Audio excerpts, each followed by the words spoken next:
வணக்கம் தலைவா, அனைவருக்கும் இனிய வணக்கம். தமிழகத்தில் டிஆர்பி மற்றும் பள்ளி கல்வித்துறையில் வந்திருக்க மிக மிக முக்கியமான தகவல்களை பற்றி இந்த ஒரு வீடியோவின் வாயிலாக நாம் பார்க்கலாம். உதவி பேராசிரியர்கள் நியமனத்திற்கு தடை கோரிய மனு வாபஸ் வாங்கியிருக்காங்க. அரசு கலை அறிவியல் கல்லூரிகளில் 2708 உதவி பேராசிரியர் நியமனத்திற்கு தடை விதிக்க கோரிய வழக்கு பார்த்திங்கன்னா திடீரென வாபஸ் போயிடுச்சு. ஸோ இதில் என்ன நடந்திருக்கு, உதவி பேராசிரியர்களை மீண்டும் பார்த்தீங்கன்னா தேர்வுகள் வைப்பாங்களா மாட்டாங்களா அப்படின்னு நிறைய பேர் நிறைய கேள்விகளோட காத்துட்ருக்காங்க. ஸோ அவங்களுக்கு எல்லாத்துக்கும் ஒரு சிறந்த பதிலை கொடுத்துட்டாங்க. வழக்கை வாபஸ் பெறுவதாக பாஜகவை சேர்ந்த நாகராஜன் தரப்பில் கூறியதாக உயர்நீதிமன்றம் இந்த தகவலை நமக்கு வெளியிட்டிருக்குங்க. ஸோ இதுதான் தற்சமயம் நமக்கு வந்திருக்கு அந்த ஒரு மிக மிக முக்கியமான கல்வி செய்தியில். அரசு கலை அறிவியல் கல்லூரிகளில் 2700 உதவி பேராசிரியர் நியமனத்திற்கு தடை, வழக்கை வாபஸ் பெறுவதாக இந்த தகவலை நமக்கு கூறிட்டாங்க. அடுத்து பார்த்தீங்க அப்படின்னா டெட் தேர்வில் சில முக்கியமான அறிவிப்புகள்.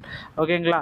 ஸோ கண்டிப்பாக பள்ளி கல்வித்துறையில் இந்த ஒரு பட்ஜெட் தாக்கல் ஆகஸ்ட் 5ஆம் தேதி பள்ளி கல்வித்துறையில் ஒரு மிகப்பெரிய அளவில் பட்ஜெட் தாக்கல் இருக்குது. ஸோ இந்த பட்ஜெட் தாக்கலில் ஆசிரியர்களுடைய மொத்த காலி பணியிடங்களுடைய எண்ணிக்கை வெளியிட போகிறாங்க. ஸோ அப்போ தான் தெரியும் 18,000 ஆசிரியர்களா 28,000 ஆசிரியர்களா எவ்வளோ வேக்கன்சிஸ் இருக்குது. ஸோ நிறைய பேர் சொல்கிறாங்க டிஆர்பி மூலம் இந்த ஆண்டில் 18,000 ஆசிரியர்கள் நிரப்பப்படும், அமைச்சர் சொல்லிட்டாரு, ராஜ்மோகன் சொல்லிட்டாரு, பார்த்திபன் சொல்லிட்டாரு. இப்படி பார்த்தீங்கன்னா ஒரு பக்கமாக இவங்க ஒரு பக்கம் பேசிகிட்டே இருக்காங்க. ஆனால் உண்மையான தகவல்கள் என்ன? ஆசிரியர்கள் ஒரு பக்கம் இந்த டெட் தேர்வில் நியமன தேர்வில் பாஸ் பண்ணிவிட்டு போஸ்டிங் போடாமல் இருக்கிற ஆசிரியர்கள் ஒரு பக்கம் போராட்ட காலத்தில் குதிச்சு போராடிட்டு இருக்காங்க. ஸோ டெட் தேர்வுடைய முடிவுகளை வெளியிடுறதுக்கு தடையும் வச்சுட்டாங்க. காமன் டெட்டோடைய நோட்டிஃபிகேஷன் எப்போ வரும்னு பார்த்தா அதுவும் நோட்டிஃபிகேஷன் வரல. மற்ற யூஜிடிஆர்பியோடைய பிஜிடிஆர்பியோடைய நோட்டிஃபிகேஷன் வரும் அப்படின்னு பார்த்தா அதுவும் வரல. ஸோ டோட்டலாக பார்த்தீங்க அப்படின்னா ஆசிரியர் தேர்வு வாரியத்தில் கவுன்சிலிங் கூட மட்டும்தான் நடக்குதே தவிர மீது எல்லாமே அப்படியே ஹோல்ட் ஆயிடுச்சுங்க. ஸோ இதெல்லாம் எப்போ நடத்தி முடிப்பாங்க அப்படின்றது எல்லாருக்குமே ஒரு தெரியாத ஒரு புரியாத புதிராக இருக்குது பள்ளி கல்வித்துறையில். ஸோ அந்த காமன் டெட்டோடைய நோட்டிஃபிகேஷன் வேணால் இன்னும் ஒரு சில தினங்களில் வெளியாக இருக்குது. ஓகேங்களா? தமிழக பட்ஜெட்டில் இந்த எஸ்ஜிடி பிடி பிஆர்டி உடைய வேக்கன்சிஸ் பார்த்தீங்கன்னா அதிக அளவில் இருக்கும் அப்படின்ற ஒரு நம்பிக்கையோடு இருக்கலாம்.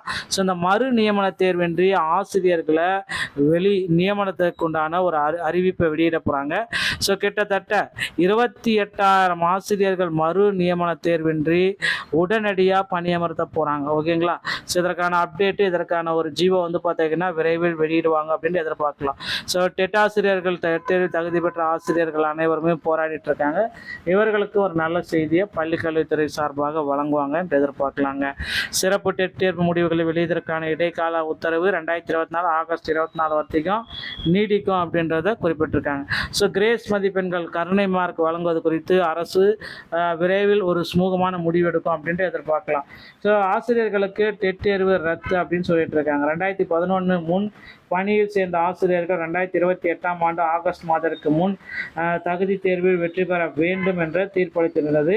ஆசிரியர் தகுதி தேர்வு எழுதுவதிலிருந்து அரசாணைக்கு முன்பு பணியில் சேர்ந்த பழைய ஆசிரியர்கள் முழுமையாக விலக்கு அளிக்க வேண்டும் என்று தமிழ்நாடு ஆசிரியர் முன்னேற்ற மற்றும் மத்திய மாநில அரசுதாரர்களுக்கு இந்த கோரிக்கை விடுத்திருக்காங்க. கல்வி உரிமை சட்டம் 2011 பிறகு இடைநிலை பட்டதாரி ஆசிரியர்களுடைய பணிகளுக்கு தகுதி தேர்வு நடத்தப்பட்டு அதில் வெற்றி பெறுபவர்கள் மட்டுமே பிற விதிகளை பின்பற்றி நியமிக்கப்படுகின்றனர்.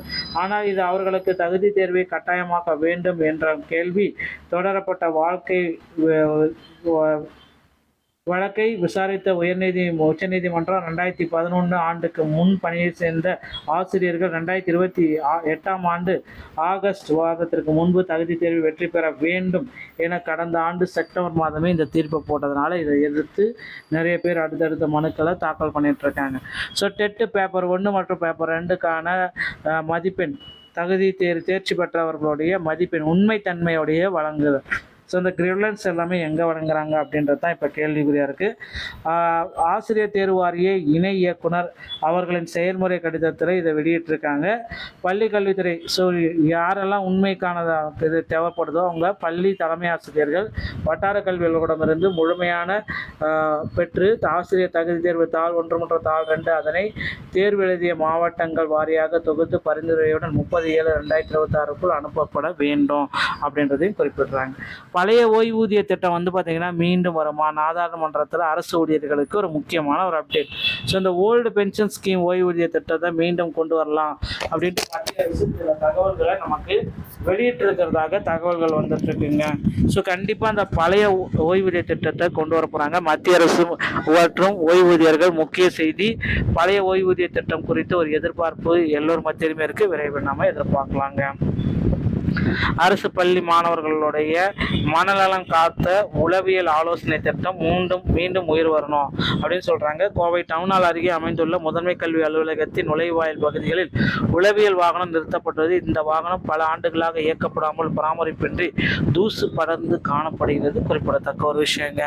ஸோ நண்பர்களே, இந்த மாதிரி தகவல்களை நீங்கள் உடனுக்குடன் பெறணும் அப்படின்னு நினச்சிங்கன்னா நீங்கள் உடனே நம்முடைய சேனலை சப்ஸ்கிரைப் பண்ணி பெல்லை கிளிக் வச்சுக்கோங்க. வேண்டும் நல்ல தகவலோட நான் உங்களை சந்திக்கிறேன். நன்றி, வணக்கம், தேங்க்யூ.